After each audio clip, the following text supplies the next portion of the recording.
काय सांगणार त्या काय ठिकाणी? सांगणार? काल आपल्या या घरामध्ये चोरी झालेली होती, आज या ठिकाणी आपण पाहणी केलेली.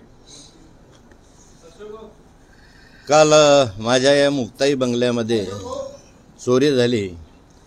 मी मुंबईला होतो, मला मुंबईला ही बातमी समजली आणि नंतर आज मी आल्यानंतर संपूर्ण घराची मी पाहणी केली आणि घरामध्ये प्रामुख्याने मला ज्या भेटवस्तू मिळालेल्या होत्या त्यापैकी चांदीच्या ज्या वस्तू होत्या, गदा होती, तलवार होती, त्रिशूळ होतं, चांदीचे रथ होते, गणपती होता, असे जेवढं काही चांदीचं सामान आहे ते प्रामुख्यानं चोरी गेलं. नंतर माझे नातेवाईक आहेत गोपाळ सरोदे, त्यांच्या घरामधले जवळपास 5 तोळे सोनं म्हणजे गहूपोत वगैरे वगैरे असं मिळून तेही चोरी गेलेलं दिसत आहे. लहान मुलांना देणाऱ्या अशा 5 ग्रॅमच्या 4 अंगठ्या त्या या ठिकाणी चोरी गेलेल्या आहे. एकंदरीत हे चोरी जात असताना माझ्या असं लक्षात आलं की चोर आले ते साधारण येत असताना 12:37 कालखंडामध्ये ते या ठिकाणी आले.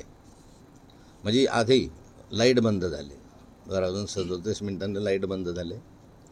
नंतर च्या कालखंडामध्ये चोर इथं आले त्यावेळेसही लाईट बंद होते आणि बंद अवस्थेमध्ये त्यांनी या ठिकाणी ते कोळप वगैरे तोडल्याचं CCTV कॅमेऱ्यामध्ये दिसत आहे.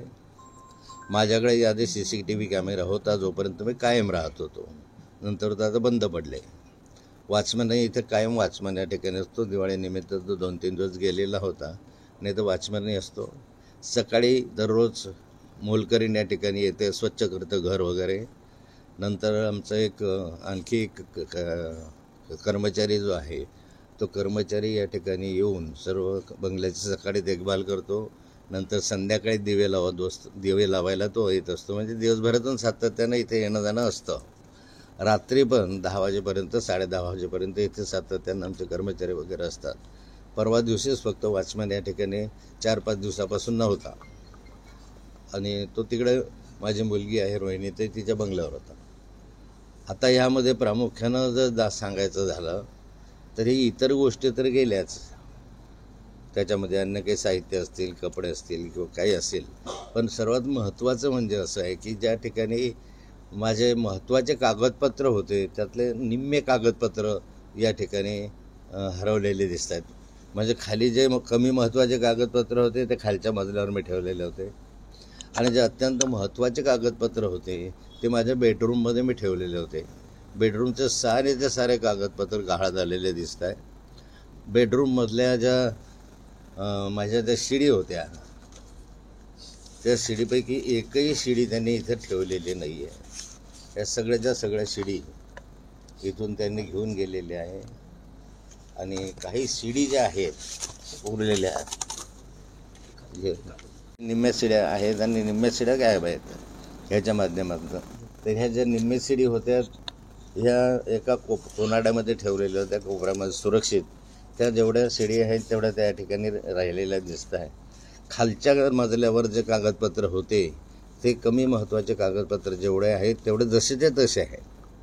फक्त जे अत्यंत महत्त्वाचे कागदपत्र मी मिळवले, काही माहितीच्या अधिकारात मिळवलेले होते, काही ठिकाणी भ्रष्टाचाराच्या गैरव्यवहाराच्या त्या पुराव्यानिशी काही कागदपत्र होते आणि हे सर्व जे होते ते माहिती अधिकारात मिळवलेले आहेत. म्हणजे सही शिक्क्यानेच होते, ते काही असे वेगळे कागदपत्र नव्हते असे ते त्याच्यामध्ये चोरी गेलेले आहे.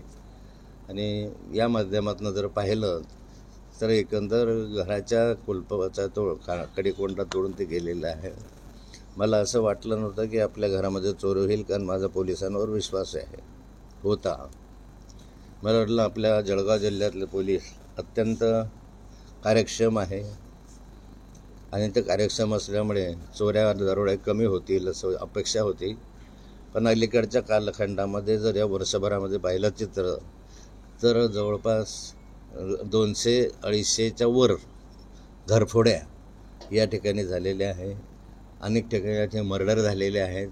आपसातल्या भानगडीमुळे की गुन्हेगारांच्या आपसातल्या दंगलीमुळे झालेले आहेत. अगदी परवासुद्धा चोपड्याला मोठ्या प्रमाणावर दरोडा घालण्याच्या तयारीत असलेले पकडले गेले. त्यांच्याजवळ पिस्तूल वगैरे आहे. आमच्या जिल्ह्यामध्ये गावठी पिस्तुलांचं म्हणजे मोकळेपणे या ठिकाणी ते मिळतात आणि याबाबत वारंवार मी तक्रार केलेली आहे. अगदी मागच्या आठवड्यामध्ये DSP साहेबांना मी एक पत्र लिहिलेलं आहे. या सर्व कायदा सुव्यवस्थेच्या संदर्भामध्ये लेखी पत्र मी त्यांना दिलेलं आहे, परंतु त्याची काही फारशी नोंद घेतली जात आहे असं नाही आहे. मागच्या काही दिवसापूर्वी रक्षाताईंच्या पेट्रोल पंपावर अशा प्रकारचा दरोडा पडला आणि महत्त्वाच्या व्यक्तींच्या घरावर दरोडे पडण्याचं प्रमाण वाढतं आहे. म्हणजे माजी आमदार साहेबराव पाटील यांच्या बंगल्यावरही दरोडा पडला. म्हणजे असे जे दरोडे पडायला लागलेले आहेत महत्त्वाच्या व्यक्तींच्या तर आहेच, म्हणजे सर्वसाधारण माणसाच्या घरादारांची सुद्धा आता सुरक्षितता राहिलेली नाही. पोलिसांवरचा विश्वास उडालेला आहे. या ठिकाणी पोलीस म्हणजे निव्वळ हप्ते खाण्यामध्ये मशगूल आहे. सर्व दूर पाहिलं या जिल्ह्यामध्ये तर 2 नंबरचे धंदे मोठ्या प्रमाणावर वाढलेले आहे आणि मी लेखी देत आलेलं आहे. म्हणजे असं मी तुम्हाला सांगतो अशातलं नाही. मी प्रत्येक वेळी या संदर्भामध्ये पुराव्यानिशी लेखी LCBला आणि आमच्या DSPला मी कळवत गेलेलं आहे, परंतु त्याच्यावर नियंत्रण अजिबात घातलं जात नाही. उलट हप्ते वाढवून घेतले जातात असा माझा अनुभव आहे. वाळू माफिया मोठ्या प्रमाणात डोक्यावर बसलेले आहे. कलेक्टरांना जवळपास 26-27 पत्र मी या संदर्भामधले दिले, परंतु त्याच्यावर कुठलेही बंधन जिल्हाधिकारी घालू शकले नाही. चोऱ्या दरोड्यांच्या संदर्भामध्ये जवळजवळ 15-16 पत्र मागच्या वर्षभरामध्ये SP साहेबांना मी दिलेले आहे की इकडे इकडे असं चालतं आहे, तिकडे चालतं आहे, परंतु कारवाई शून्य आहे. त्याच्यामध्ये एकंदरीत पोलीस आणि गुन्हेगारांचं एकत्रित संगनमत दिसतं असं चित्र आहे. मला अपेक्षा आहे या संदर्भामध्ये की वरिष्ठ पातळीवर याची नोंद घेतली जाईल आणि गुन्हेगारांचा लवकरात लवकर तपास करून या ठिकाणी पोलिसांचा वचक राहील अशा स्वरूपाचं कार्य पोलिसांच्या हातून व्हावं. तरी 12:37 सुरू होता. हा पथदिवा रात्री 12:42 बंद दिसतो आहे. माझ्या घरासमोरील व आजूबाजूच्या परिसरातील रस्त्यावरील पथदिवे बंद झाल्यामुळे अंधार दिसतो आहे सगळ्यात. हा 12:42 सगळ्या ठिकाणी बंद दिसत आहे.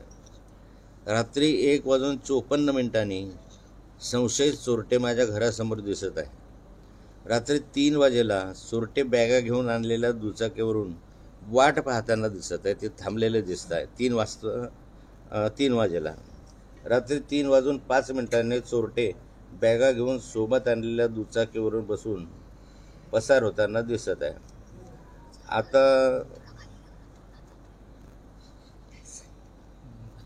आतापर्यंत चोर चोरी करताना CCTV कॅमेरे फोडणे किंवा त्याची दिशा बदलवणे हे ऐकले होते, पण माझ्या घरी चोरी झाली त्यावेळेस बरोबर 1 तास आधी रस्त्यावरील लाईट बंद झाली.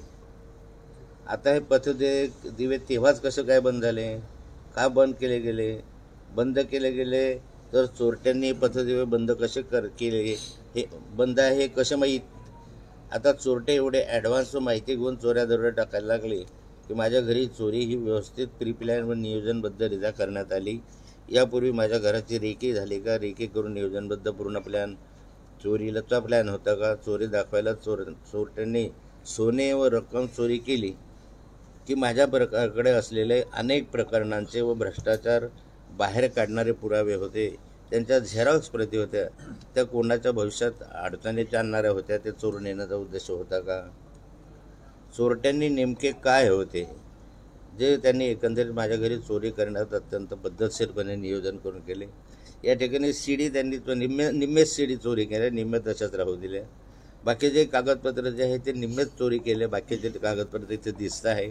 महत्त्वाचे कागदपत्र बाकी चोरी केलेले दिसत आहे. आपण जे फिर्यादीमध्ये जे आपण म्हटलेलं आहे की सोनं चांदी वगैरे, तर तो ऐवज जो बघता तो साधारण एका बॅगेमध्ये बसू शकत होता, मात्र या 3 बॅगा भरून दिल्या. त्याच्यामुळे हे प्रकरण फक्त सोने दागिने चोरीचं नव्हे तर त्यांना त्यांचा मूळ उद्देश जो होता तो कागदपत्र किंवा आपण जसं म्हणताय CD वगैरे हेच चोरण्याचा होता का? त्या CCTVमध्ये त्यांच्याकडे मोठ्या 3 बॅगा आहेत असं दिसत आहे. वास्तविक हे मला जे मिळालं चांदी सोन्याचं साहित्य हे मला बरेच कार्यकर्त्यांनी भेटीनिमित्त दिलेलं साहित्य आहे. ते एका बॅगमध्ये बसू लहानशा बॅगमध्ये सुद्धा बसू शकलेलं असतं. परंतु मलाही आश्चर्य वाटतं की या 3 बॅगांमध्ये त्यांनी घरातलं नेलं काय? कागदपत्रांशिवाय त्या घरातलं दुसरं काही गेलेलं दिसत नाही आहे. बाकीच्या सगळ्या वस्तू जशाच्या तशाच दिसत आहेत.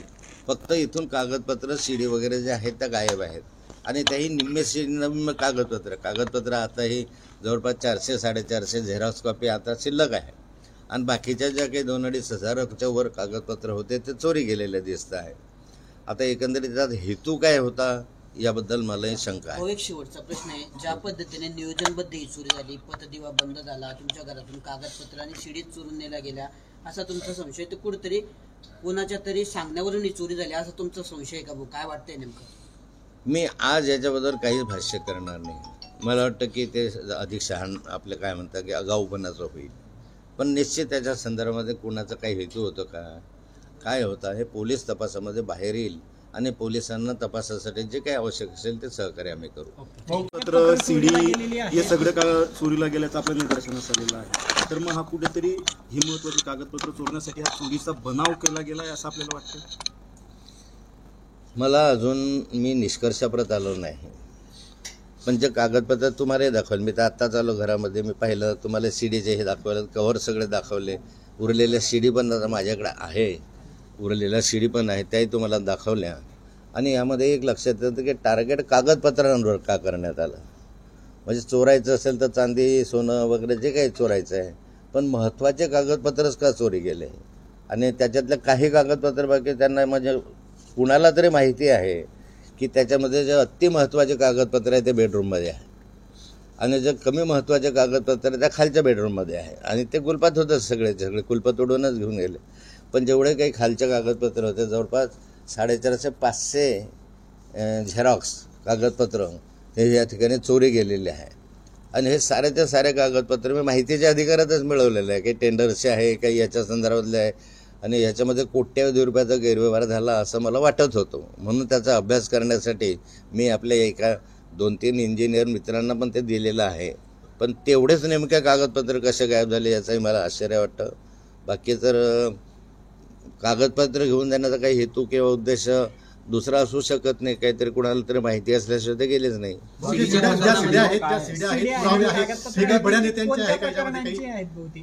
सीड्या आणि ते कागदपत्र होते ते काही नेत्यांसंदर्भातले भ्रष्टाचाराचे नाही, आता सीडीच्या संदर्भात तर मी तुम्हाला फार माहिती देऊ शकत नाही.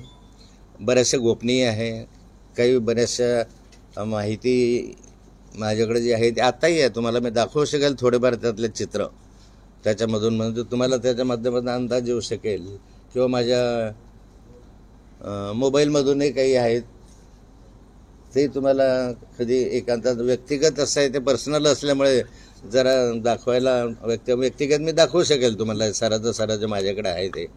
पण कोणाच्या पर्सनल बाबीमध्ये पडू नये म्हणून मी अजून तरी इथं आहे त्याच्यामधून शांत आहे. पण मला आश्चर्य एवढंच आहे की यांना माहिती कसं की शिडी या ठिकाणी ठेवलेली आहे आणि त्यातल्या त्यात निम्म्या शिडी गेल्या आणि निम्म्या शिडी शिल्लक राहिल्या, हे कसं होऊ शकतं.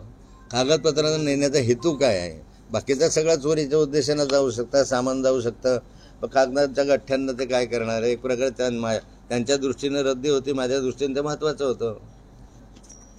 केंद्रीय मंत्री रक्षा खडसे यांच्या पंपावरती ज्यावेळेस दरोडा पडला त्यानंतर गिरीश महाजन जे आहेत हे म्हटले होते की खडसेंची जी प्रॉपर्टी आहे त्याचं रक्षण आता सरकार करू, आम्ही करू, त्यांनी काळजी करू नये म्हणून. मला वाटतं हा प्रश्न त्यांना विचारला तर अधिक सोयीचा होईल. या कागदपत्र आणि सीडी चोरी गेली पाहता यामागे राजकीय काही तुम्हाला वाटतंय की? पोलीस तपास करत आहे आणि मला जे काही दाखवायचं आहे मी पोलिसांना पण दाखवणार आहे आणि त्यांनी त्या दृष्टीनं तपास करावा असं विनंती पण करणार आहे. पण आज मी निष्कर्षाप्रत येऊ शकत नाही या गोष्टीच्या. जोपर्यंत पोलीस तपास माझ्याकडे जी माहिती आहे ती मी स्वतःहून पोलिसांना देणार आहे.